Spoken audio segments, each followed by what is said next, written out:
Esta es la prédica número 904. Adelante, Pastor Daniel. Muy bien, muchas gracias. De nuevo les deseo a todos un feliz sábado en esta mañana. Qué gozo estar en el día del Señor, el descanso espiritual que nos da, poder comenzar esta mañana buscando su rostro. Vamos a orar entonces para comenzar, mis hermanos. Donde quiera que estén, inclinen sus rostros y acompáñenme en oración. Querido Padre Celestial, Señor, nos regocijamos porque la iglesia aquí en la tierra se une a la iglesia en el cielo en adoración a ti en tu santo día.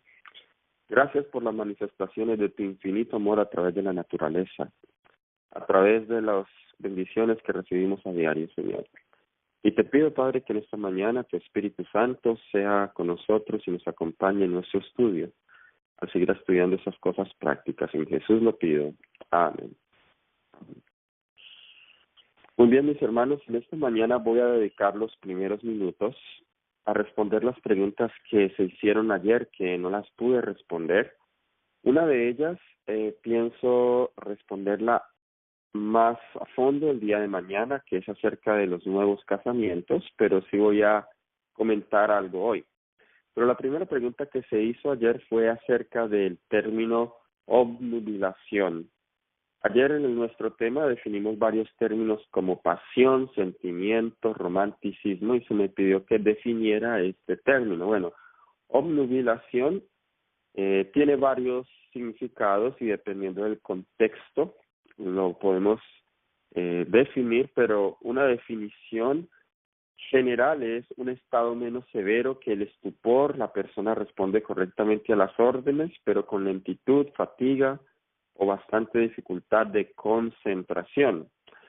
Eso sería obnubilación. La hermana Boy utiliza esta palabra en diferentes contextos. Por ejemplo, cuando una persona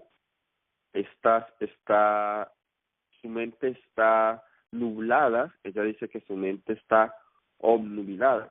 Ahora, en el contexto de las relaciones, obnubilación, las relaciones sentimentales, obnubilación significa, es un sinónimo de la palabra infatuación, o sea, es un amor ciego, es un estado maravilloso, mágico, feliz e irrepetible previo al desastre de enamorarse. Eso sería en ese contexto la palabra obnubilación. En inglés, esta palabra es la palabra benumbed, ¿sí? Que es lo mismo, similar a ennublecer, enceguecer. Así que obnubilación tiene ese contexto de infatuación. Una persona cuando está infatuada es cuando no razona, está ciega y quiere cumplir sus propósitos de la manera en como quiera. Muy bien, esa fue la primera pregunta de ayer. La segunda pregunta, al igual que la primera, me pareció muy importante, que de hecho es algo que muchos se preguntan hoy, y es para aquellas personas que se han divorciado o que han enviudado, ¿qué consejo da la palabra de Dios o el espíritu de profecía en cuanto a los nuevos casamientos? Esa fue la segunda pregunta. La edad, etcétera. Bueno, yo les voy a presentar principios generales. Como les dije, yo mañana voy a expandir más en esto, pero a la palabra de Dios no nos da una edad exacta como para decir que después de esa edad ya nadie se puede casar, sea que haya enviudado, sea que se haya divorciado, pero sí nos da como una idea. Ahora bien, déjenme hacer una acotación. Las personas que se han divorciado, si la persona ha sido una ofensora en el sentido que ha cometido adulterio, esa persona, de acuerdo a la palabra de Dios, ya no tiene derecho a casarse. Pero si fue víctima del adulterio o si estaba casada con un cónyuge que no creía, pero que se unió con esa persona antes de conocer el Evangelio, luego después del Evangelio bueno, solo ella aceptó o él aceptó y el cónyuge decidió convivir con ella, pero al final el cónyuge no quiso convivir más con usted y se fue. La Biblia dice que solo en ese caso debe dejarlo que se vaya. Entonces, eh, queda libre también para volver a reanudar su vida matrimonial, pero hay varios motivos o razones. El número uno es si usted está realizando un ministerio para el Señor donde le vea necesario casarse o estar con una persona para ayuda idónea en el ministerio. Ejemplos que la hermana White nos da de personas que enviudaron y que ella les aconsejó, aún después de cierta edad, estaban más o menos en sus 50, que se volvieran a casar, y fue a Jane Andrews y también a Ethel Haskell, dos de nuestros pioneros. Ellos enviudaron y la hermana White les recomendó que se casaran, lo mismo a su hijo Willie White. Ahora es interesante que el segundo matrimonio de Willie White se casó con una mujer muy joven, era como su hija. Es interesante que la hermana White aprobó este casamiento, pero no es la regla general. Hay un capítulo que yo les quiero recomendar para que va a responder todas esas preguntas, que es el capítulo 4 del libro Testimonios acerca de la conducta sexual, adulterio y divorcio, donde habla de casamiento de viudos. Ella en este capítulo habla acerca de las diferencias de edades. Por lo general, los hombres viudos o los hombres divorciados que ya tienen una edad más avanzada tratan de buscar mujeres más jóvenes.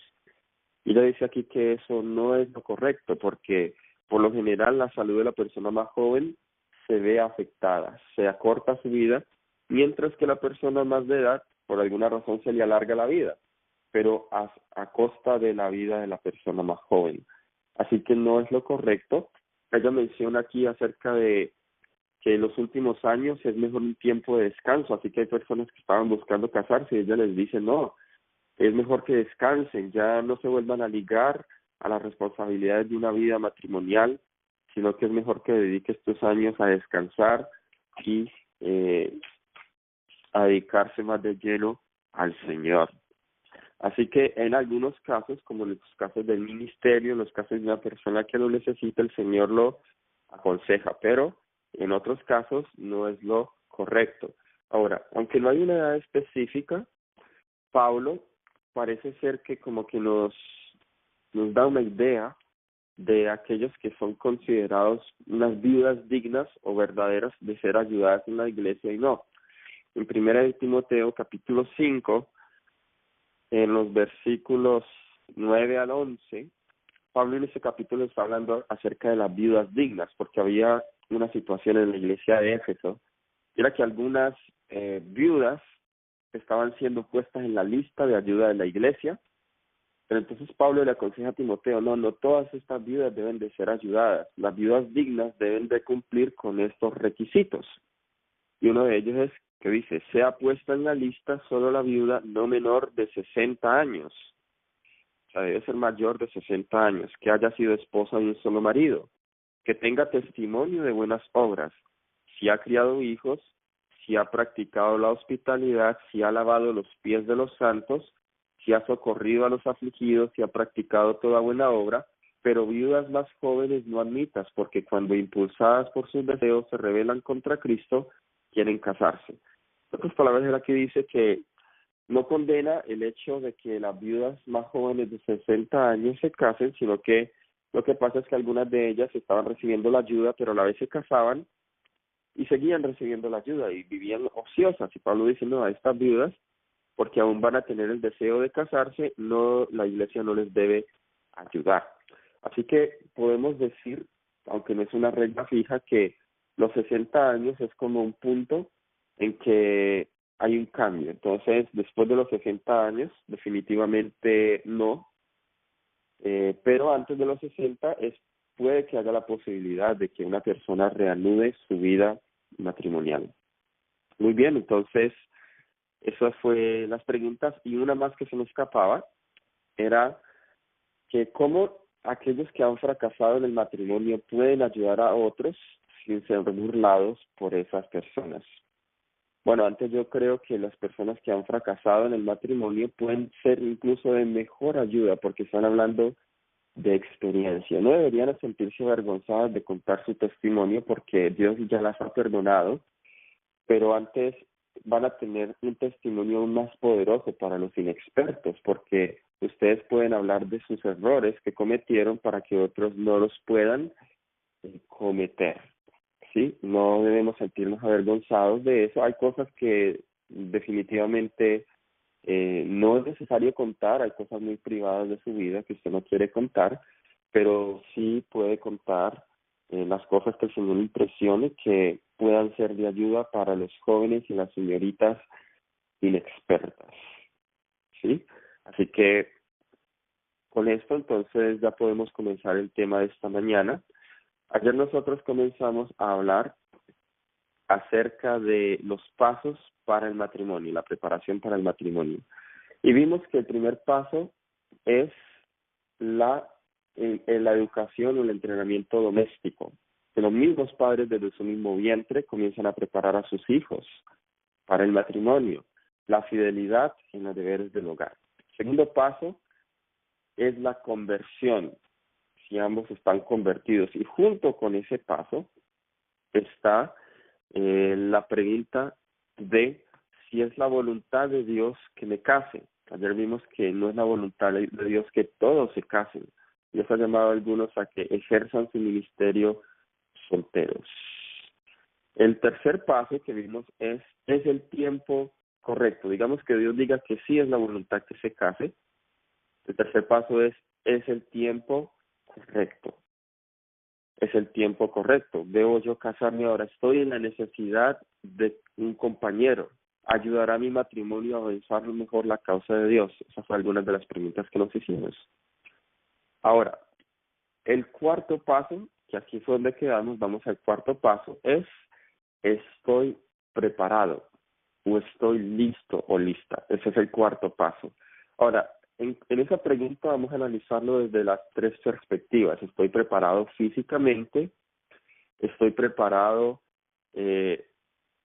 mentalmente y estoy preparado espiritualmente. ¿Ok?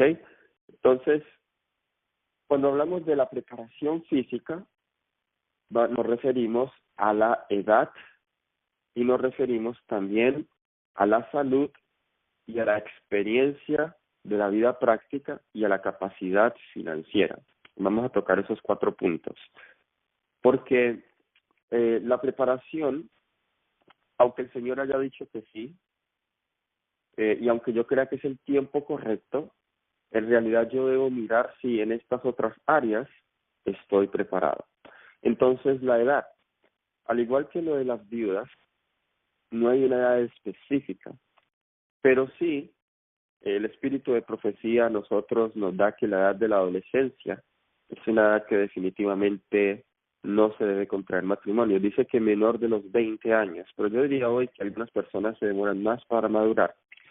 Déjenme de leerles algunas citas. Esto se encuentra en el Ministerio de Curación, página 276, que también se cita en Mensajes para los Jóvenes, página 310. No se han de favorecer los matrimonios tempranos. Un compromiso tan importante como el matrimonio y de resultados tan trascendentales no debe contraerse con precipitación, sin la suficiente preparación y antes que las facultades intelectuales y físicas estén bien desarrolladas. Noten aquí que la sierva del Señor dice que tanto las facultades intelectuales como físicas deben de estar bien desarrolladas. Aquí estamos hablando primero de la parte física. Ahora, ¿por qué no se anima a los matrimonios tempranos? En la página 319 de Mensajes para los Jóvenes nos dice: los muchachos y las niñas contraen matrimonios sin amor ni criterio maduros, sin sentimientos elevados y nobles, y aceptan los votos matrimoniales completamente impulsados por pasiones juveniles. Así que noten que los jóvenes, los adolescentes, no tienen sus sentimientos y sus pasiones maduras, o sea, son jóvenes sin criterios maduros.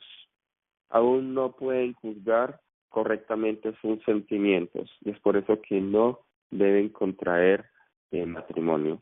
La misma página 319 nos dice: el cariño forjado en la infancia ha terminado frecuentemente en uniones desgraciadas o separaciones vergonzosas.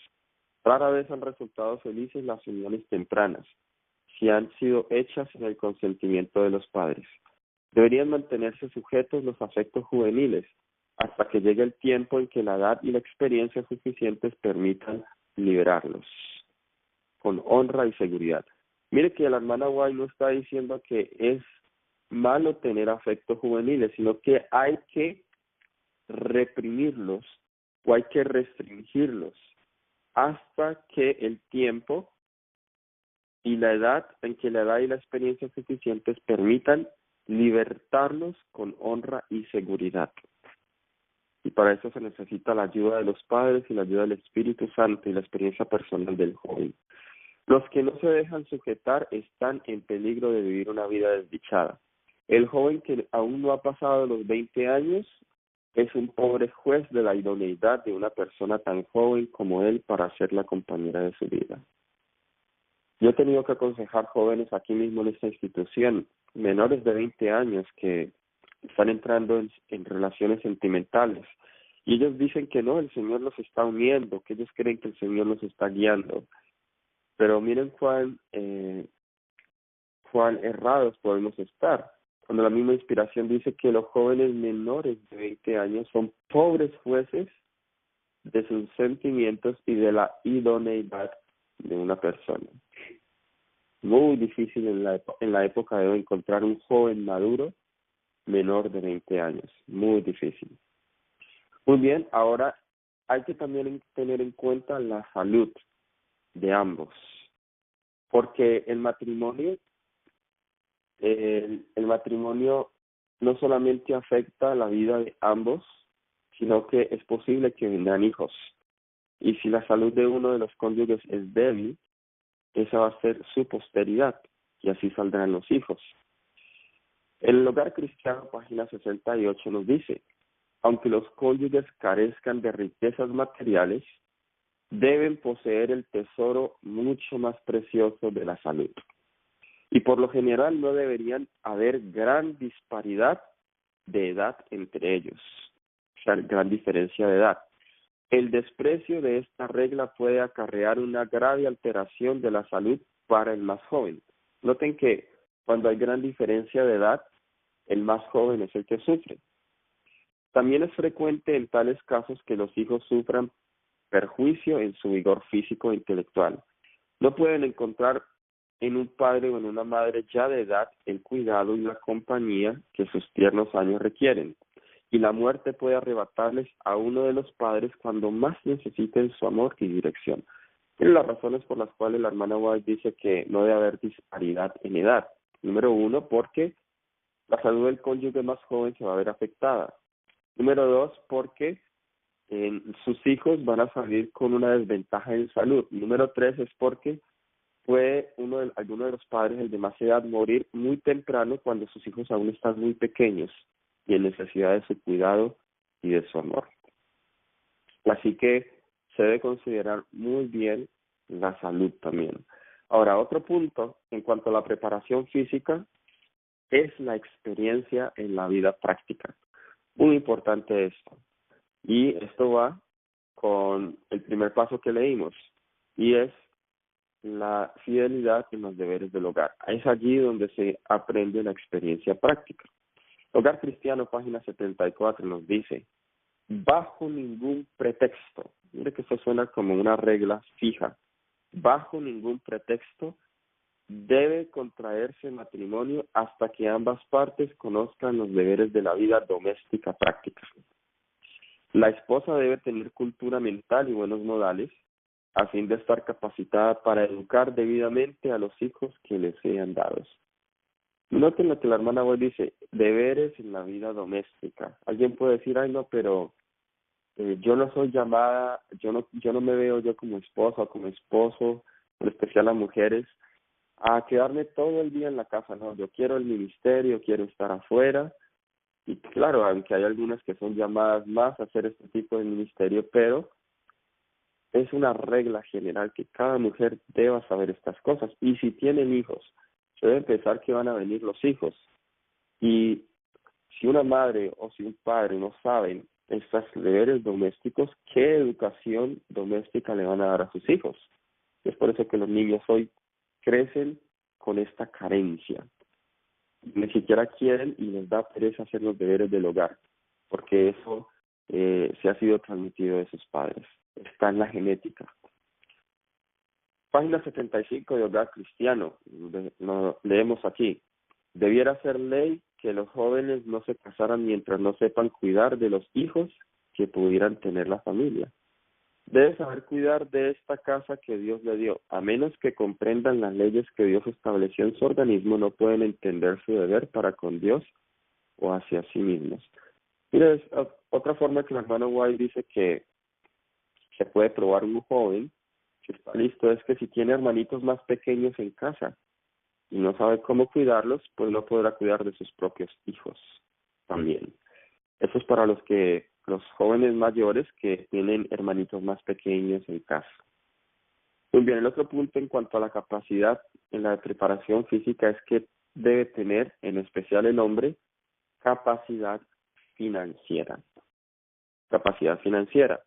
Hogar Cristiano, página 79, dice, nadie resulta inexcusable por carecer de capacidad financiera. De muchos hombres se puede decir, el tal es bondadoso, amable, generoso, hombre bueno y cristiano, pero no está capacitado para manejar sus propios asuntos. Cuando se trata de desembolsar recursos, no es más que un niño. Sus padres no le enseñaron a comprender y practicar los principios del sostén propio. La capacidad financiera no solamente se refiere a que debe tener una empresa, debe tener un negocio, debe tener un trabajo. Esto depende del llamado.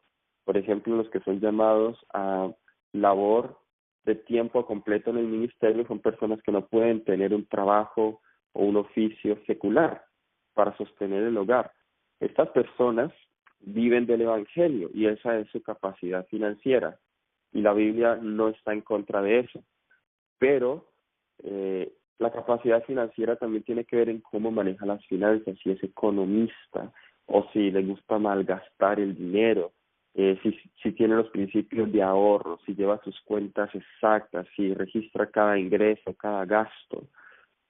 A la vez, aunque su llamado sea el ministerio, sea que sea, debe también saber oficios prácticos, debe saber un poco de agricultura, si ese es el caso, debe saber un poco de arreglos del hogar, si algo se daña en la casa, no deben de esperar llamar al plomero o al electricista o al constructor para que lo arregle, sino saber hacer cosas sencillas en el hogar. Yo le agradezco mucho a Dios por el hermano Brockman, que muchos de ustedes deben conocer. No sé si el hermano Brockman está aquí en la línea en esta mañana, pero estando en Heartland yo tuve el privilegio de trabajar con el hermano Brockman más de un año. Y aprendí muchas de estas cosas. Y yo le estaba orando al Señor que me diera esa oportunidad. Y el hermano Brockman es muy profesional en su trabajo. Y nos exigía aprender estas cosas con él. Cosas que tienen que ver con la construcción y muchas cosas prácticas. Y hasta hoy ha sido mi gran bendición y las he puesto en práctica en mi ministerio cuando he tenido la oportunidad. Así que bueno, gracias al Señor por esta oportunidad que me dio a mí de trabajar con él. Así que la capacidad financiera, los deberes prácticos, muy importante. Ahora, en cuanto a la capacidad o la preparación mental, eso tiene que ver varios asuntos. Número uno, que debe ser un joven y una señorita que hayan tenido y hayan desarrollado un criterio maduro. La página 313 de Mensajes para los Jóvenes dice, el bien de la sociedad, así como los más elevados intereses de los estudiantes, exigen que no intenten ellos elegir un cónyuge para la vida, mientras su propio carácter no esté aún desarrollado, su criterio no esté maduro, y se hallen al mismo tiempo privados del cuidado y la dirección de los padres. O sea, que sean personas que ya tengan un criterio maduro, que no dependan del juicio y cuidado de los padres. No quiere decir que no tengan su consejo, pero sean personas maduras en sus propias decisiones, que puedan tomar decisiones por sí mismos, con criterio. Y también, en cuanto a la preparación mental, es que ya hayan terminado sus estudios. Ahora, ha habido una gran controversia en cuanto a esto, porque algunos dicen, bueno, ¿cuáles estudios? Si yo ya terminé mi licenciatura y voy a hacer una maestría y no he terminado mi maestría, pero ya tiene 28, 29 años, dicen, aún no me puedo casar. Bueno, cuando la hermana White habla de los estudios, se refiere en el contexto de los estudios básicos. La secundaria y también en especial los estudios para la vida o la preparación misionera. En este caso, los estudios que le van a preparar a usted o que usted ha tomado para el servicio de Dios. Porque si entra en relaciones sentimentales va a ser una distracción. Ahora, después de eso, cualquier estudio adicional en el futuro que se pueda hacer, pues son estudios adicionales, pero hay un estudio esencial, como por ejemplo el estudio del college, en donde los jóvenes aún no tienen claro cuál es su llamado, se están preparando. Lo aconsejable es que durante ese periodo, aún después, aunque se hayan terminado el high school, aún no contraigan matrimonio hasta que hayan definido su llamado y hayan terminado sus estudios. Aquí la hermana White, una cita de consejos para los maestros, página 97, hay muchas, solo les voy a leer una. Dice, mientras están en la escuela, los estudiantes no deben permitir que su mente se confunda con pensamientos de noviazgo. Allí están para obtener idoneidad para trabajar por Dios y este pensamiento debe predominar. Adquieran los estudiantes una visión tan amplia como sea posible de sus obligaciones hacia Dios. Estudien fervientemente cómo puede hacer trabajo práctico para el maestro durante su vida estudiantil. Niéguese a agobiar las almas de sus maestros manifestando un espíritu de liviandad y descuido de los reglamentos. Muy bien, así que si se permite esto en las escuelas, esto degeneraría el ámbito de la escuela y he visto amigos y he visto jóvenes que han destruido su llamado, su ministerio por entrar prematuramente en un compromiso o en un noviazgo aún escondidas, y esto ha hecho que bajen en sus estudios, que bajen en su espiritualidad, porque la relación absorbe todo su tiempo. Ahora, en el aspecto espiritual, vimos que eso tiene que ver con el segundo paso, que la conversión es primordial. Y no solamente eso, sino la parte emocional. Cada joven y cada señorita debe hacerse la pregunta, ¿soy emocionalmente estable? ¿Soy independientemente de otras personas en mi caminar con Dios? Hay jóvenes que son muy codependientes de otros y se puede ver en la forma en cómo se relacionan con sus amigos. No pueden estar solos, dependen, tienen una necesidad emocional muy grande. Es peligroso entrar al matrimonio con estas necesidades emocionales porque se puede entrar con un criterio o con un motivo muy egoísta.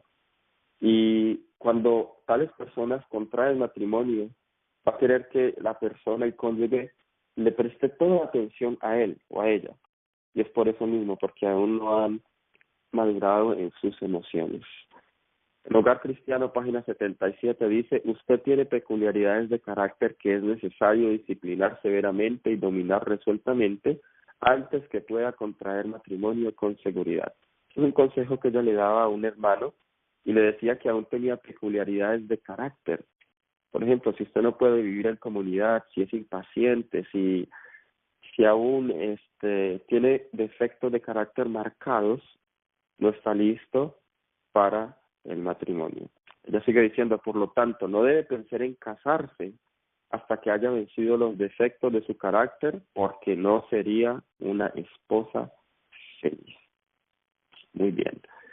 Entonces, hasta aquí vemos los pasos. Después de preguntar, estoy preparado. Ahora,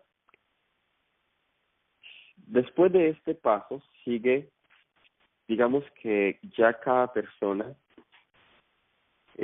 cumpla con todo esto, ya ha terminado sus estudios, tiene capacidad financiera, ha tenido el entrenamiento en el hogar doméstico, digamos que la persona ya está lista. El siguiente paso es el paso del noviazgo, que en realidad se llama cortejo. Y aquí es la pregunta, ¿quién? Ahora, antes de yo hablarles ese paso, déjenme mencionarles que hay algo que debe ir acompañado en cada paso. Hay algo que debe acompañar cada paso y es el consejo. Es el consejo. ¿Sí? Aún desde la preparación en el hogar, cada paso debe acompañarse con consejo. Testimonios para los ministros, página 501. Dice, mansedumbre y la humildad de corazón inducirán a los hombres a desear recibir consejo a cada paso. Así que esto de pedir consejo no es un paso específico. Esto debe acompañar cada paso para el matrimonio. Libro de Proverbios, capítulo 11, versículo 14, nos habla de la importancia de pedir consejo. Proverbios 11, 14 nos dice, donde no hay dirección sabia, caerá el pueblo, mas en la multitud de consejeros hay seguridad. Y muchos jóvenes hoy eso es lo que menos quieren. Y si el padre o las personas adultas le dan consejos, dicen, no, lo que pasa es que quieren quitar mi libertad o son personas anticuadas. Pero el joven, si tú me escuchas esta mañana, debes estar dispuesto a recibir consejo. Padres deben ganarse la confianza y el amor de sus hijos y de los jóvenes para que ellos estén dispuestos a recibir consejos de ustedes. Proverbios 15:22 nos dice, los pensamientos son frustrados donde no hay consejo, mas en la multitud de consejeros se afirman. Ahora, Proverbios capítulo 20, versículo 5. Como aguas profundas es el consejo en el corazón del hombre, mas el hombre entendido lo alcanzará. Mire que aquí nos muestra qué naturaleza de consejo, porque tampoco debemos pedirle consejo a todo el mundo. Yo cuando estaba en mi proceso de contraer matrimonio, yo pedí consejo. Y algunas personas a quienes le pedí consejo, veía que no hacían mucho esfuerzo para darme el consejo, sino que decían lo primero que le venía a las mentes. Aquí nos dice que el consejo de una persona sabia es como aguas profundas. En otras palabras, son consejos profundos. Las personas lo meditan. Una mujer, una hermana que me aconsejó, me sorprendió mucho la respuesta que me dio. Me dijo, ¿sabes? Déjame orar a Dios y poderte dar una buena respuesta. En el momento no me dijo lo que pensaba, sino que me dijo, voy a orar a Dios para poderte aconsejar. Eso a mí me impactó y me llenó de respeto hacia esta persona.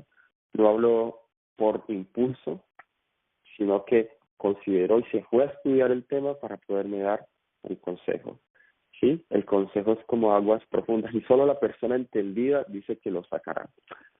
El versículo 18 nos dice del mismo Proverbios 20, los pensamientos con el consejo se ordenan y con dirección sabia se hace la guerra. Así que los pensamientos de un joven pueden estar confusos en esta área, pero cuando hay consejo, sus pensamientos se ordenan. ¿Y cuál debe ser el orden del consejo? Muchas veces vamos primero a los hombres y obviamos a Dios.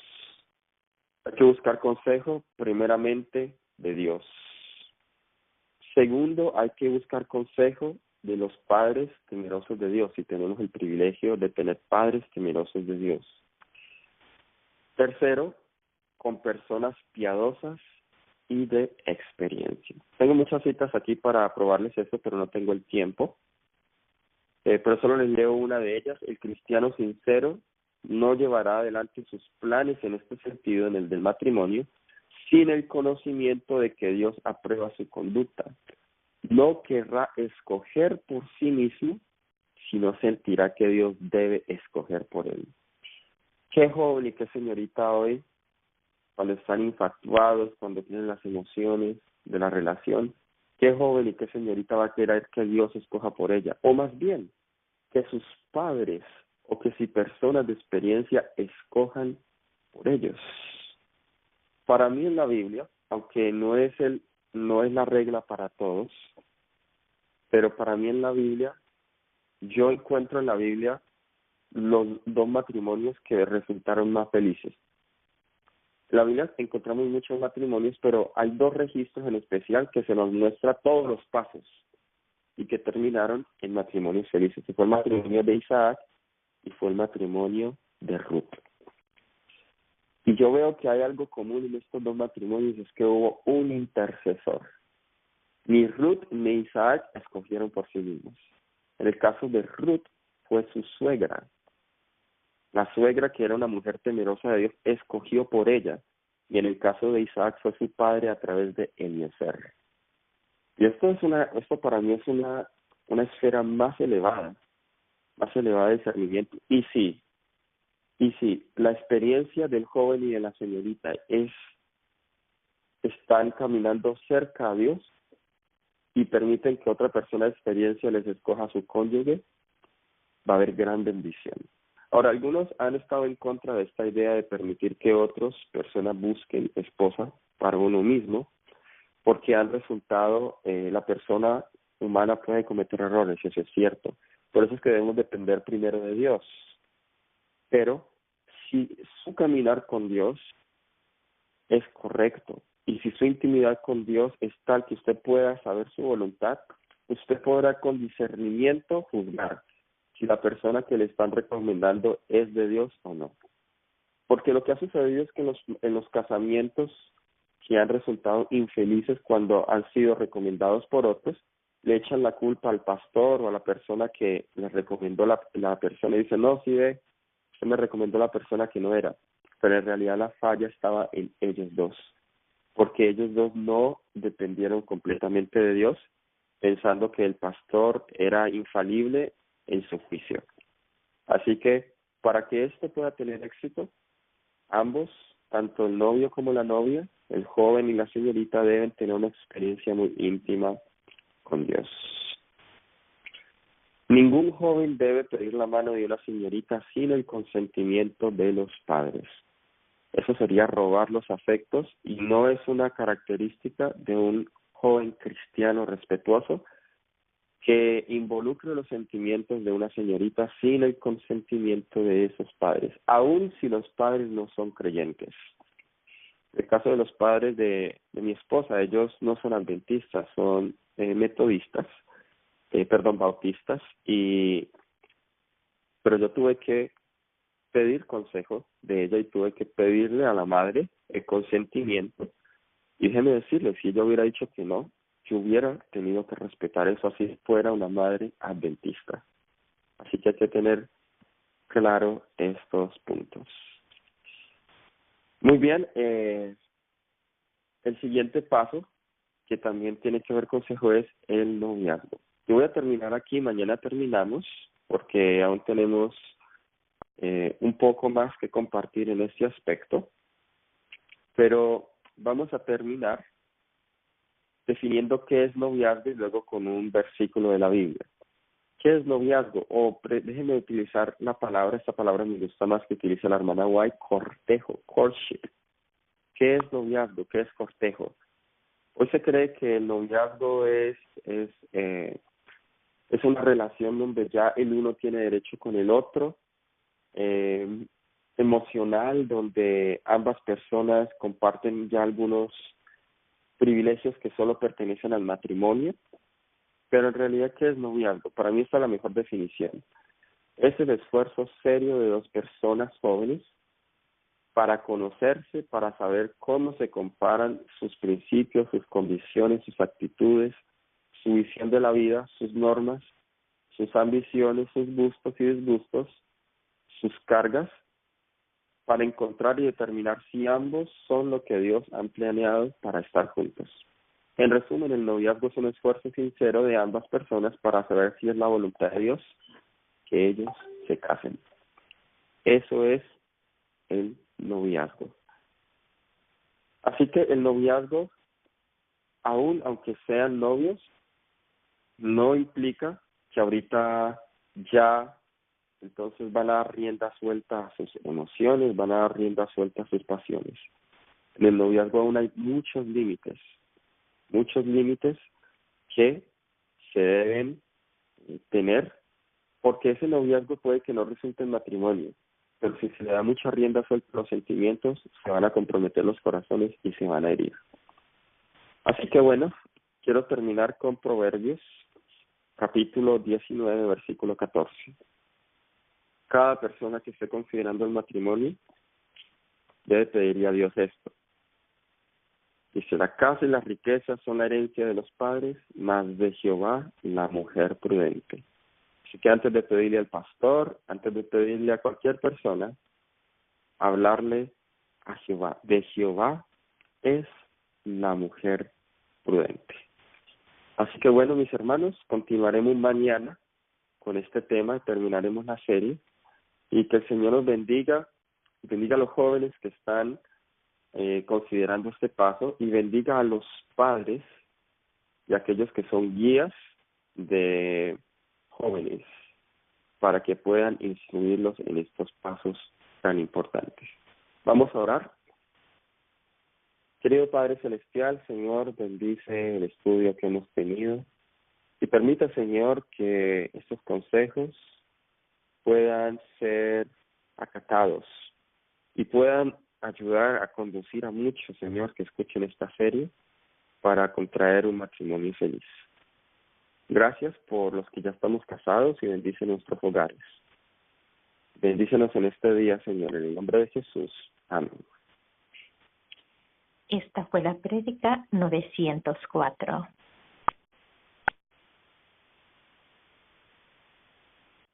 Adelante, pastor. Bueno, vamos a responder algunas preguntas que el pueblo ha hecho. Voy a hacer lo mejor que pueda para responderlas. Son preguntas un poco complejas. La primera es el caso de una joven que tiene 21 años, ya tiene un hijo y ella desea de nuevo reanudar una relación con una persona de una raza diferente. Bueno, primero que todo, antes de hablar de la raza, yo digo que antes de considerar cualquier cosa de esas, ella necesita algo, necesita primero aceptar al Señor en su vida. Es lo primordial. Más importante que la raza, más importante que el color, más importante que estas cosas es aceptar al Señor.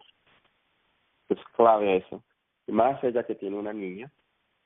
Y si es la voluntad de Dios, que desde luego para alguien tan joven como ella, no es lo ideal, como para la otra joven que se mencionó, que una mujer tan joven crezca o sea una madre soltera.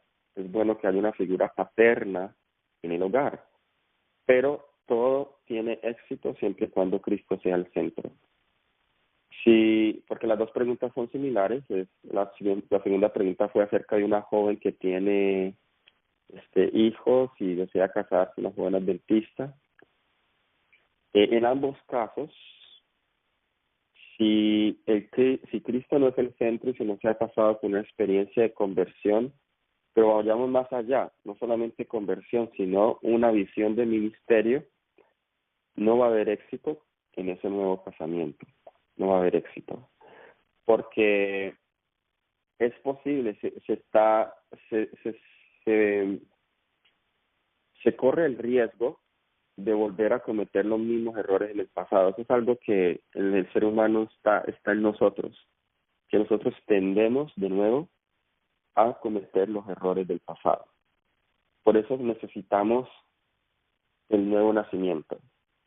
Sin el nuevo nacimiento, no importa cuántas veces yo trate de reanudar mi vida sentimental y emocional, se va a cometer los mismos errores del pasado. Así que eso es importante, pues veo que en ambos casos las jóvenes, las señoritas fueron muy jóvenes, tuvieron hijos a muy temprana edad. Entonces hay que considerar eso. Yo, por ejemplo, tengo una persona, una familiar mía que también contrajo una niña a muy temprana edad, pero ya ahorita ya se ha dedicado al Señor y quiere servirle. Y ella está orando por un compañero. Y yo dije, claro, tú necesitas un compañero, porque tú con la niña, tú necesitas una ayuda idónea. A la madre le quedaría muy fuerte, muy difícil. Y está bien que quiera tener ayuda idónea para su hogar, para los niños, un padre, pero si quieren un padre piadoso, necesitan ser piadosas para que ese padre piadoso pueda ayudarles a educar a los hijos en el temor de Jehová. Ahora, entre razas, es